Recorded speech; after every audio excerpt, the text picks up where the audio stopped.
சரவணபவாய நமக. வெற்றிவேல் முருகனுக்கு ஹரஹரோஹரா. 66வது பாடல் அனுபவிக்க இருக்கின்றோம் கந்தர் அலங்காரத்தில். இந்த பாடல் முருகன் கிட்ட அன்பு இல்லைனால் அவர்களுக்கு எப்படி ஞானம் உண்டாகும், அவர்களுக்கு பேசும் ஞானம் எதற்கு அப்படின்ற அந்த முருகன்கிட்ட நீ அன்பு செலுத்தணும். அது இல்லைனால் நம்ம பிறந்தே பிரயோஜனம் இல்லை. இந்த யாக்கை, அழியக்கூடிய யாக்கையை வச்சுட்டு நாம பண்ற இதெல்லாம் ரொம்ப அஞ்ஞானத்தினால, ஞானம் இல்லை நம்மள்கிட்ட. அதைத்தான் சொல்றார், முருகனிடத்தில் அன்பு இல்லாதவர்களுக்கு பேசும் ஞானம் எதற்கு அப்படின்னு கேட்கிறாரு இந்த பாடல்ல. எப்படி நம்மளுக்கு இடித்து உரைக்கிற மாதிரி கேட்கிறாருங்கிறத அனுபவிப்போம். இந்த மலராகிய அந்த முத்து கோர்க்கப்பட்டும் விதத்தை இப்ப நம்ம அனுபவிக்கலாம்.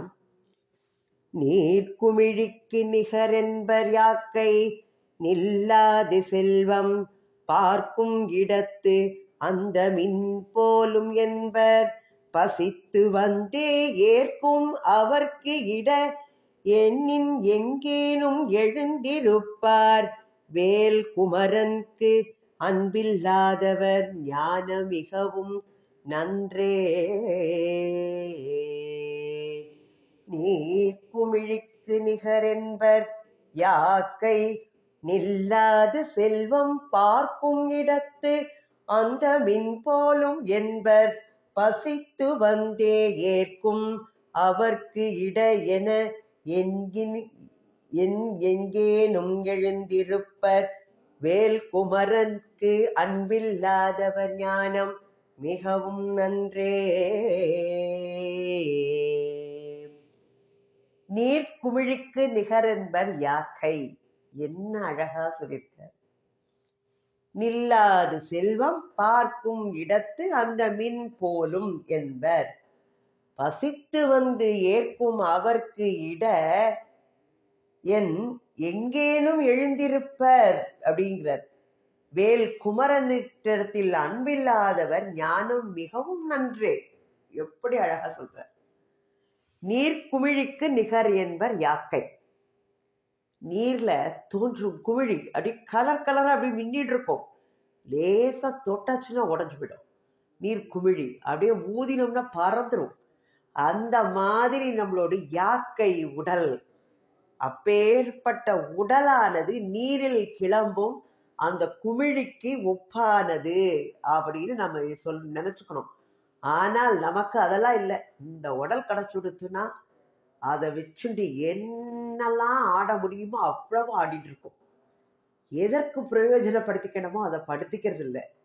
நீர்க்குமிழின்னு தெரிந்துமே இந்த வாழ்க்கையை வாழ்வதற்கு நாம் செய்யும் எத்தனங்களும் பிரயத்தனங்களும் அடைவதற்கு ஆசைகளும் கோபம் லோபம் மோகம் மதம் ஆச்சரியம் அப்படிங்கிற அந்த இதை வச்சுண்டு இந்த யாக்கையை வைச்சுண்டு நாம படுத்துற பாடு இருக்கு இல்லையா. ஆடிய ஆட்டம் என்னங்கிறத ஆடிட்டு இருக்கோம்.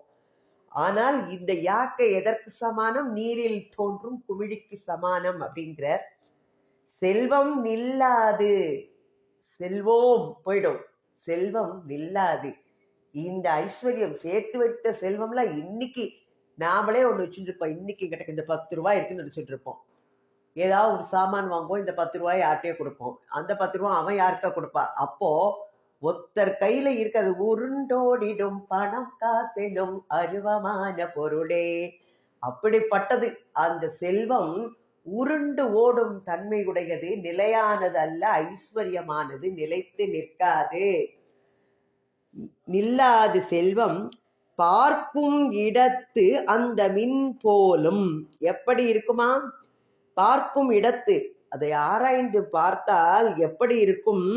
அந்த மின் போலும், ஆகாயத்துல தோன்றும் மின்னல் ஒரு க்ஷணத்துல மின்னி அப்படியே மறைஞ்சிரும். ஆகாயத்தில் தோன்றும் அந்த மின்னலை போன்று க்ஷண மாத்திரம் தோன்றி மறையும் இயல்பை உடையது அப்படின்னு சொல்லுவார் அப்படிங்கிறார். மின் போலும் என்பர். காக்கா பொண்ணு அந்த காலத்துல நீங்க பார்த்துருக்கலாம், தரையில பளபளபளன்னு இருக்கும், என்னமோ பளபளபளன்னு இருக்கும், அந்த காக்கா பொண்ணுன்னு சொல்லுவா. ஆனா அதெல்லாம் அவ்வளவுதான். அந்த பளபளப்பு அதோட சரி. நம்மள அது மாதிரி ஒரு நிமிஷத்துல நம்மளை இழுக்கும், மயக்கும். ஆனால் அடுத்த நிமிடம் அது போய்விடும். அத மாதிரி ஆகாயத்தில் தோன்றும் மின்னலை போன்று க்ஷண நேரத்தில் தோன்றும் மறைவான அந்த இயல்பை உடையது செல்வம் அப்படின்னு சொல்றார். பார்க்கும் இடத்து அந்த மின் போலும் என்பர் பசித்து வந்து ஏற்கும் அவர்க்கு. நம்மள பசி, பாவம், பகவான் நம்மளாம் எங்கேயோ நல்ல நிலையில வச்சிருக்க. ஒவ்வொருத்தர் படுற இதை பார்க்கும்போது நம்ம நல்லா அனுபவிச்சுட்டு இருக்கோம். நிறைய கொடுத்திருக்கார் பகவான். அந்த நன்றியோட நம்மள்ட்ட பகவான் இவ்வளவு கொடுத்திருக்காரு, அவர் இல்லாதவர், கொஞ்சம் கொடுப்போங்கிற அந்த எண்ணம் வேணும். இப்போ பசித்து வந்து பசியாக வந்து மா அப்படின்னு கேட்பதற்கு தன்னிடம் இறப்பவர்க்கு இட எனின் எங்கு ஏனும் எழுந்திருப்பர். அவர்களுக்கு கொடுங்கள் அப்படின்னு சொன்னா போறோம். காதுலயே விழாத மாதிரி இருப்பா, உட்காந்துட்டு இருப்பா. இருக்கும், மனசு இருக்காது. பணம் இருக்கும், மனம் இருக்காது. மனம் இருக்கும், பணம் இருக்காது. அதுதான் சொல்றார், ஏற்கும் அவர்க்கு இட எண்ணில் எங்கேனும் எழுந்து இருப்பார். அது காதுலயே விழாத மாதிரி அது வரைக்கும் அங்க உட்கார்ந்துட்டு கொடுங்கோ அப்படின்னு கேட்கும்போது எங்கேயாவது எழுந்து போய் விடுவார்கள் அப்படிங்கிறார். பசித்து வந்து ஏற்கும் அவர்க்கு இட எனின் எங்கேனும் எழுந்திருப்பர். அவர்களுக்கு கொடுக்கணும்னா போறோம், காதுலயே விழாது. அது வரைக்கும் கேட்கும், காது கேட்காது அப்படின்னு போயிடும். கொடுங்கள் அப்படின்னு சொன்னா எங்காகிலும் எழுந்து போய் விடுவார்கள். வேல் குமரன் யாரு? வேல் படை உடைய குமாரக் கடவுளது அன்பில்லாதவர், அவரிடத்தில் அன்பு பக்தி இல்லாத அந்த மூடர்கள் கசடர்களின் ஞானம் எப்பேற்பட்டது, மிகவும் நல்லது அப்படின்னு சொல்றார். எப்படி ஒரு இகழ்ச்சி ஏற்புடையதான ஒரு இகழ்ச்சியாக சொல்றார். அவர்கள்ட்ட இருக்கிற ஞானம் ரொம்ப நல்லதுப்பா அப்படின்னு சொல்லுவோம் இல்லையா? ஏன்னா வேல்படை தரித்த குமாரக் கடவுளது பக்தி இல்லாத கசடர்கள் மூடர்களின் அன்பு ஞானம் அறிவு மிகவும் நல்லது அப்படின்னு எப்படி அழகாக சொல்கின்றார். நீர் குமிழி, உடலானது நீரில் தோன்றும் குமிழிக்கு ஒப்பானது என்று பெரியோர்கள் எல்லாம் சொல்வார்கள். ஐஸ்வர்யமானது நிலைத்திராது. அதை ஆராய்ந்து பார்க்கும் போது ஆகாயத்தில் தோன்றும் அந்த மின்னலை போன்று க்ஷணமாத்திரம் தோன்றி மறையும் இயல்புடையது என்று சொல்லுவர். பசியாக தன்னை யாச்சகம் கேட்பவர்களுக்கு கொடுங்கள் என்று சொன்னால் எங்காகிலும் எழுந்து போய் விடுவார்கள். வேல் படையை உடைய குமாரக் கடவுளது பக்தி இல்லாத, அவரிடத்தில் பக்தி இல்லாத அந்த மூடர்கள் கசடர்களின் அறிவு மிகவும் நல்லது. ரொம்ப சிலாகியப்படுத்தி சொல்ற, அவர்களுடைய அறிவு மிகவும் நல்லதுங்கிறார். நீர்க்குமிழி எப்பேற்பட்டது?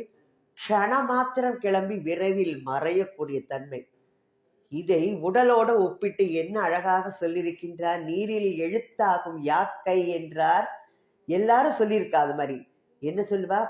நாலடியார்ல சொல்லப்பட்டிருக்கு, படுமழை முக்குளில் பல்காலும் தோன்றி கெடிமிதோர் யாக்கை என்று எண்ணி தடுமாற்றம் தீர்ப்போம் யாம் என்று உணர்ந்து இந்த தின் அறிவாளரை நேர்ப்பார் யார் நீ நிலத்தின் மேல். இந்த நீண்ட நிலத்தில யாருக்கு தோன்றும் இந்த யாக்கை, கெடுமிதோர் யாக்கை என்று எண்ணி. அது எப்படி? முக்குளில் பல்காலும் தோன்றி கெடுமிதோர் யாக்கை என்று எண்ணி தடுமாற்றம் தீர்ப்போம்.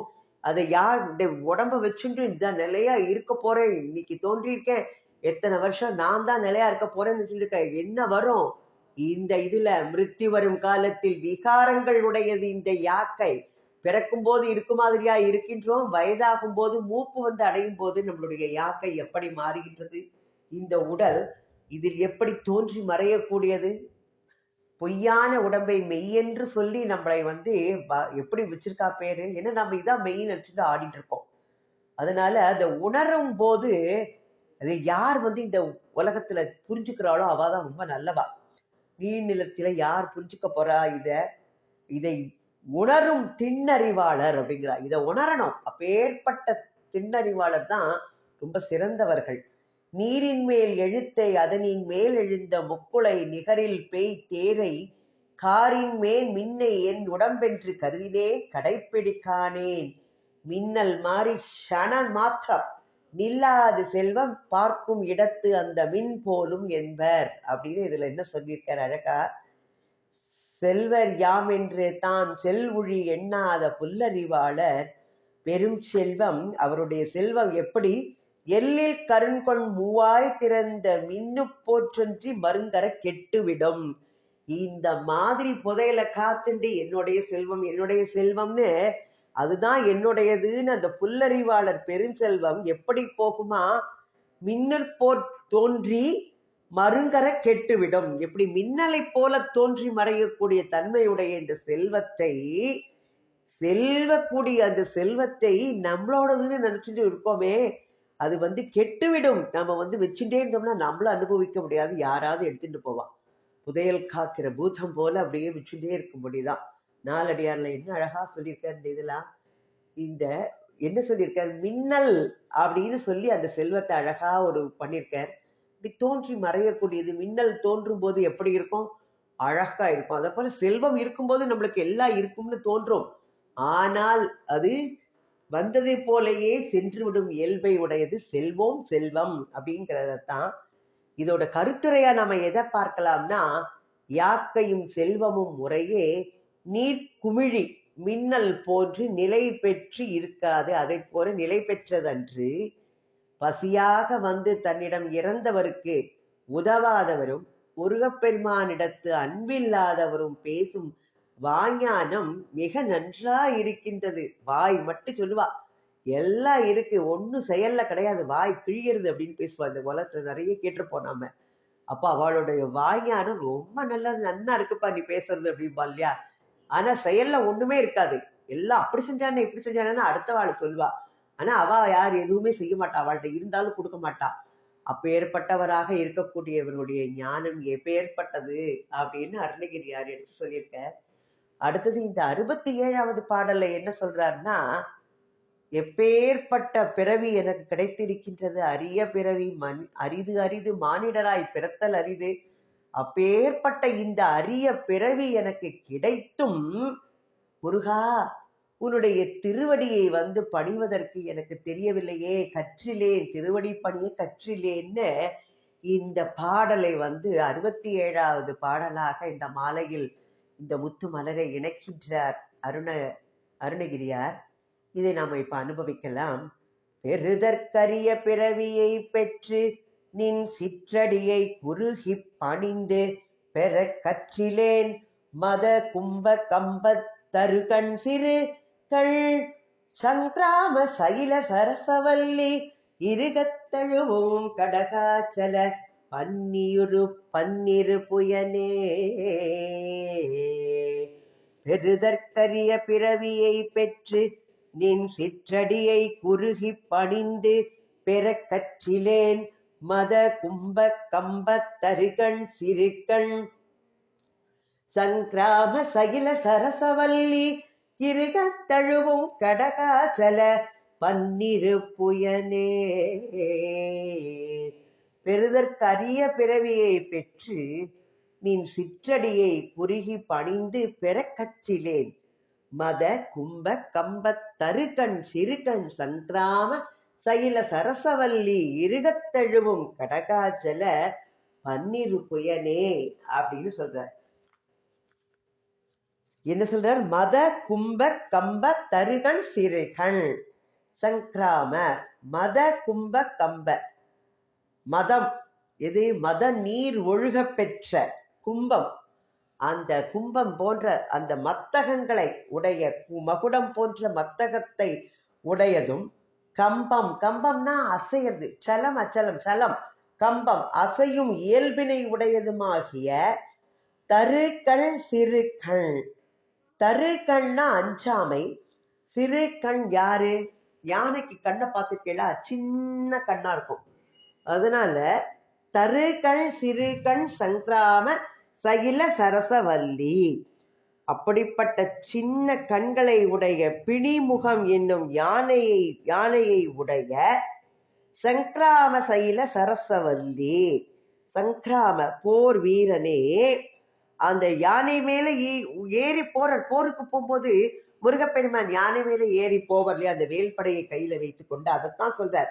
மதநீர் ஒழுக பெற்ற மகுடம் போன்ற மத்தகத்தலங்களை உடையதும் அசையும் இயல்பினை உடையதுமாகிய அஞ்சாமையையும் சிறிய கண்களையும் உடைய பிணிமுகம் என்னும் யானையை உடைய போர் வீரனே சிறுகண் சங்கிராம சகில சரசவல்லி இருகத் தழுவும் கடகாச்சல. சகிலும் சரசவல்லி இருகத் தழுவும். எப்படி இது எதை குறிக்கின்றது? இந்த மலை பொருந்திய குறிஞ்சி நிலம். இந்த குறிஞ்சி நிலத்தில் வளர்ந்த இனிய குணம் வாய்ந்த சரசவல்லி, சரசம் இனிமையான குணம் வாய்ந்த வள்ளி கொடி போன்ற வள்ளி நாச்சியார் இருகத்தழுவும் கெட்டியாக ரொம்ப இறுக்கமாக கட்டிக்கொள்ளும் என்ற கடகம் அச்சல பன்னீரு புயனே. கடகாச்சல பன்னீரு புயனே, கடக அச்சல பன்னீரு புயனே. கடகம் அப்படின்ற வளையலை தரித்த மலை போல கடகம் அணிஞ்சிட்டு இருப்பா. அந்த காலத்துல எல்லாம் கையில கடகம், கங்கணம், கடகம் சொல்லுவா. அந்த கடக வளையலை தரித்த மலை போலும் 12 தோள் உடைய முருகக் கடவுளே. கடகாச்சல பன்னிரு புயனே. முருகக் கடவுளை 12 புஜங்களை உடைய தோள்களை உடைய முருகக் கடவுளே, பெறுதற்கு அரிய பிறவியை பெற்ற நின் சிற்றடியை குறுகி பணிந்து பெற கற்றிலேன். பெறற்கரிய இந்த பிறவி, பெறுதற்கு அரிய பிறவி, பெறுவதற்கு அருமையான இந்த மானிட பிறவி, ஏதோ கொஞ்சம் புண்ணியம் பண்ணி, அதான் பார்த்துருக்கோம், ராஜச குணம் மிகுந்து இருந்ததுனால் அவர்களுக்கு இந்த செய்யும் கடமைக்கு ஏற்றவாறு மீண்டும் மனிதனாக பிறக்கும். இது இந்த பூமியில் நிச்சயமாக கிடைக்கும். இல்லாட்டாக்க மற்ற குணங்களை இருந்தால் சத்குணம், சாத்வீக குணம் இருந்தால் மேல போலாம், ராஜச குணம் இருந்தால் திருப்பி பூமியில பிறக்கலாம், தாமச குணம் இருந்தா கீழே நரகத்துக்கு போலாம் அப்படிங்கிற மாதிரிலாம் சொல்லப்பட்டிருக்கு. நம்ம மீண்டும் அந்த மீண்டும் மீண்டும் அருமையான அந்த அப்பேற்பட்ட மானிட பிறவி, தேவர்களுக்கெல்லாம் அந்த மானிட பிறவி மிக இஷ்டம். ஏன்னா இதுலதான் பகவானை நம்ம தொழுது அழகா அவரோட நாமங்களை சொல்லி இந்த கலிகாலத்துல நாம ஸ்மரணை ரொம்ப சிறந்தது, அதெல்லாம் சொல்லியிருக்கோம். அப்பேற்பட்ட மானிட பிறவியை அடைந்திருந்தும் நாம இப்பேற்பட்ட பாக்கியம் கிடைச்சிருக்கு. இந்த மானிட பிறவியை அடைந்தும் நின் சிற்றடியை குறுகி பணிந்து பெற கற்றிலேன். உனது சிறிய தாமரை போன்ற திருவடியை எப்படி நெருங்கி குறுகினா அவர் அருகில் போய் வணங்கி பெரிய வீடு பெற்று அடைவதற்கு நம்மளுக்கு தெரிந்திருந்தும் அதை அடைவதற்குரிய நான் கொஞ்சம் கூட முயற்சி எடுக்கல. அதை நான் உன்னுடைய அப்பேற்பட்ட வீடு பேற்றினை அடைவதற்கு நான் பயிலவில்லையே அப்படின்னு அருணகிரியார் ரொம்ப வருத்தமா சொல்றார். எப்பேற்பட்ட பிறவி கிடைச்சும் நான் இதை பயன்படுத்திக்காம வீணே கழித்தேனே, கழித்த வாழ்நாளெல்லாம் வீணே அப்படிங்கிறார். அப்போ மதநீர் ஒழுக பெற்ற மகுடம் போன்ற மத்தக தலங்களை உடையதும் அசையும் இயல்பினை உடையதுமாகிய அஞ்சாமையையும் சிறிய கண்களையும் உடைய பிணிமுகம் என்னும் யானையை உடைய போர் வீரனே, மலை பொருந்திய குறிஞ்சி நிலத்தில் வளர்ந்த இனிமையான குணம் வாய்ந்த வள்ளி கொடி போன்ற வள்ளி நாச்சியார் ஆற இருக கெட்டியாக தழுவிக்கொள்கின்ற கடகம் என்ற வளையலை தரித்த மலை போலும் 12 தோள்களை உடைய முருகக் கடவுளே. சகிலம் மலை அப்படின்னு சொல்றதுதான். பெறுதற்கு அரிய பிறவியை பெறுவதற்கு அருமையான இந்த மானிட பிறவியை அடைந்திருந்தும் உன்னுடைய சிறிய திருவடியை நெருங்கி வணங்கி பெரிய வீடு பெற்றினை அடைவதற்குரிய அந்த வழிமுறைகளை நான் பயின்றிலேனே அப்படின்னு ரொம்ப வருத்தப்பட்டு சொல்றாரு நம்ம அருணகிரியார். இது என்ன 7, நம்மளுக்கு எத்தனை பிறவிகள், 7 பிறவின்னு சொல்றா. 7 உலகங்கள், 7 பிறவிகள். நமக்கு 7 பிறவிகளிலும் மானிட பிறவிதான் மிக பெருமை வாய்ந்தது, இனிமையும் பெருமையும் உடையது. இந்த ஊர்வன பரப்பன அப்படின்னு பார்த்தோம்னா 7 பிறவி. இந்த பிறவிக்குத்தான் 6ஆம் அறிவு அப்படிங்கிற ஞானம் கொடுக்கப்பட்டிருக்கு பகவானால. ஏன்னா நல்லது கெட்டது உண்மை பொய் எல்லாத்தையும் ஆய்ந்து அறியக்கூடிய அந்த 6வது அறிவு நமக்கு இருக்கு. அதனால இந்த மானிட பிறவி கிடைத்தது பெறுதற்கரிய பிறவி அப்படிங்கிறார். மதம், கும்பம், கம்பம், தருகன் எல்லாம் யானைக்குரிய அதை குறிப்பதாக வந்த சொற்கள் சிறுகண், அழகா சொல்லியிருக்கார். இது யானைக்கு காரண பெயராக இருக்கின்றது. சிறிய கண்களை உடைய யானை அப்படின்னு சொல்றார். ஏன்னா பிள்ளையாருக்கு பிணிமுகம் அப்படிங்கிறது தான் அவரோட வாகன யானை அப்படின்னு சொல்றார். இந்த பிள்ளையாருக்குரிய பிணிமுகம் என்ற யானையை தான் இங்கேயும் சொல்லியிருக்கார். இது திருமுருகாற்றுப்படையில முருகன் அவர் போகின்ற அந்த யானையோட வாகனம், அந்த வர்ணனை எப்படி சொல்லியிருக்க, வைநுதி பொருத வடுவாழ் வரி நுதல் வாடா மாலை ஓடையொடு துயல் வர படுமணி இரட்டு மரங்கில் கடு நடை கூற்றத்தன்ன மாற்றரு மொயம்பில் கால் கிளர்ந்தன்ன வேழம் மேற்கொண்டு அப்படின்னு சொல்ற. இல்ல வைநுதி பொருத வடுவாழ் வரி நுதல் வாடா மாலை ஓடையோடு துயல் வர படுமணி இரட்டு மருங்கில் கடுநடை கூற்றத்தன்ன மாற்றரு மொயம்பில் கால் கிளர்ந்தன்ன வேழ மேற்கொண்டு அப்படின்னு முருகப்பெருமான் ஏறுகின்ற அந்த யானையை பற்றி ரொம்ப அழகாக சொல்லியிருக்கின்றார். இங்க சைலம்னு சொன்ன சலம் அச்சலம் சொன்ன மாதிரி சைலம்னா மலை, இது குறிஞ்சி மலையை இங்க குறிப்பதாக. ஏன்னா அதற்கு பின்னால வர வள்ளி நாச்சியார்ங்கிறதுனால குறிஞ்சி மலையை, குறிஞ்சியை உணர்த்துவதாக, மலையும் மலை சார்ந்த இடமும் குறிஞ்சி நிலம் சொல்லுவா, அதனால இது குறிஞ்சியை உணர்த்துவதாக அமைந்துள்ளது. இனிமையான குணமுடையவர்.